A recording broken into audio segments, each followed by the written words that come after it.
Hi hello, നമുക്കിന്ന് നല്ല അടിപൊളി ടേസ്റ്റുള്ള ഒരു അയിലക്കറി ഉണ്ടാക്കാം.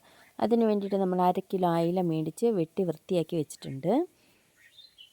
ചെറിയ അയിലയാണ് നമുക്കിന്ന് കിട്ടിയത്. വലുതാണെങ്കിൽ കുറച്ചും കൂടി ടേസ്റ്റ് ഉണ്ടാവും.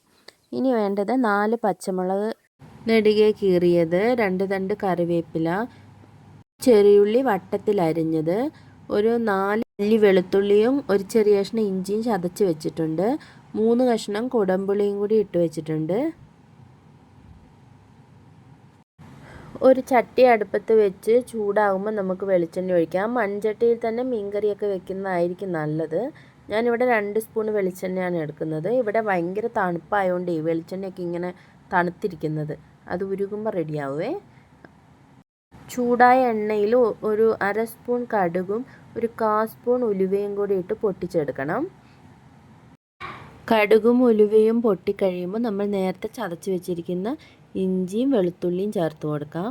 അതിൻ്റെ പച്ചമണം മാറുന്ന വരെ ഒന്ന് വഴറ്റിയതിന് ശേഷം, കുറേ നേരമൊന്നും ആവശ്യമില്ല, കുറച്ച് നേരം അതിൻ്റെ പച്ചമണം ഒന്ന് മാറുന്നത് വരെ വെയിറ്റ് ചെയ്യുക. അത് കഴിഞ്ഞ് നമുക്ക് പച്ചമുളകും കറിവേപ്പിലയും ഉള്ളി ഇട്ട് കൊടുത്ത് നന്നായി വഴറ്റിയെടുക്കാം. അപ്പോൾ ഈ പച്ചമുളകും ഉള്ളിയും എല്ലാം നന്നായിട്ടൊന്ന് വഴന്ന് വരണം. അതുവരെ നമുക്കൊരു 2-3 മിനിറ്റ് ഒന്ന് വെയിറ്റ് ചെയ്യാം. ഇത് നന്നായിട്ട് വാടി കിട്ടണം. ഈ പുള്ളിയൊക്കെ ഒന്ന് നന്നായി വാടി വന്നിട്ടുണ്ട്. ഈ സമയം നമുക്ക് പൊടികൾ ചേർക്കാം. 2 സ്പൂൺ കാശ്മീരി മുളക് പൊടിയാണ് ഞാൻ ചേർക്കുന്നത്. എരിവ് കൂടുതൽ വേണമെന്നുള്ളവർക്ക് ഒരു സ്പൂൺ മുളക് പൊടി കൂടി ചേർക്കാം. ഒരു 1/4 സ്പൂൺ മഞ്ഞൾപ്പൊടിയും കൂടി ഇട്ട ശേഷം നന്നായിട്ടൊന്ന് ഇളക്കാം. തീ നന്നായിട്ട് കുറച്ച് വെക്കണം, അല്ലെങ്കിൽ കരിഞ്ഞു പോകാൻ സാധ്യതയുണ്ട്. ഇതിൻ്റെ പച്ചമണമൊക്കെ ഒന്ന് മാറി നന്നായിട്ടൊന്ന് മൂത്ത് വരുന്നത് വരെ നമുക്ക് വെയിറ്റ് ചെയ്യാം. ഇപ്പോൾ ഏകദേശം നമ്മുടെ പൊടിയൊക്കെ ഒന്ന് മൂത്ത് വന്നിട്ടുണ്ട്. കരിഞ്ഞു പോകാതിരിക്കാൻ ശ്രദ്ധിക്കണം, തീ കുറച്ച് വെക്കണേ. അതിന് ശേഷം നമുക്കിതിലേക്ക് നമ്മൾ എടുത്തു വെച്ചിരിക്കുന്ന പുളിവെള്ളം ഒഴിക്കാം. പുളിയും അതിട്ട് വെച്ചിരിക്കുന്ന വെള്ളം എല്ലാം കൂടി ഒരുമിച്ചാണ് ഒഴിച്ചത്. പുളി ഞാൻ കുറച്ച് നേരത്തെ വെള്ളത്തിലിട്ട് വെച്ചതാണ്. അപ്പോൾ അതിൻ്റെ പുളിയൊക്കെ ഒന്ന് വെള്ളത്തിലേക്ക് ഇറങ്ങി കിട്ടും. അതുകൊണ്ട് ഞാൻ അങ്ങനെ കുറച്ച് നേരത്തെ വെള്ളത്തിലിട്ട് വെച്ചതാണ്. നന്നായി ഇളക്കിയതിന് ശേഷം ഒന്ന് തിളച്ച് വരുന്നത് വരെ നമുക്ക് വെയിറ്റ് ചെയ്യാം. ഈ സമയത്ത് ആവശ്യത്തിനുള്ള ഉപ്പിട്ട് കൊടുക്കാം. ഉപ്പിട്ട് കൊടുത്തതിന് ശേഷം നന്നായിട്ട് ഇളക്കി നമുക്ക് മൂടി വയ്ക്കാം, അത് തിളയ്ക്കുന്നത് വരെ.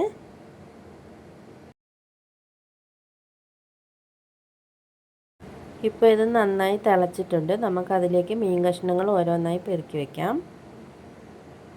മീൻ കഷ്ണങ്ങളെല്ലാം ജസ്റ്റ് ഒന്ന് മുങ്ങി കിടക്കുന്ന രീതിയിൽ വെള്ളം മതി, കൂടുതൽ വെള്ളം നമുക്ക് ആവശ്യമില്ല. ഇനി ഇത് അടച്ച് വെച്ച് നന്നായിട്ടൊന്ന് വേവിക്കാം.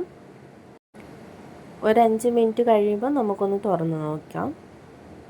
അപ്പോൾ ആവശ്യത്തിന് ഉപ്പുണ്ടോ എന്നൊക്കെ നമുക്ക് നോക്കാം. ഉപ്പ് കുറവാണെങ്കിൽ നമുക്ക് കുറച്ച് ഉപ്പും കൂടി ഇട്ട് കൊടുക്കാം. എനിക്കെന്തായാലും ഇവിടെ ഉപ്പൊക്കെ പാകമായിരുന്നു. തീ നന്നായി കുറച്ച് വെച്ചിട്ട് ഒരു 5 മിനിറ്റും കൂടി നമുക്കിതൊന്ന് വേവിച്ചെടുക്കാം. ഇതിൻ്റെ വെള്ളമൊക്കെ വറ്റി ഒരു പാകമാകുമ്പോൾ നമുക്ക് ഇറക്കാം.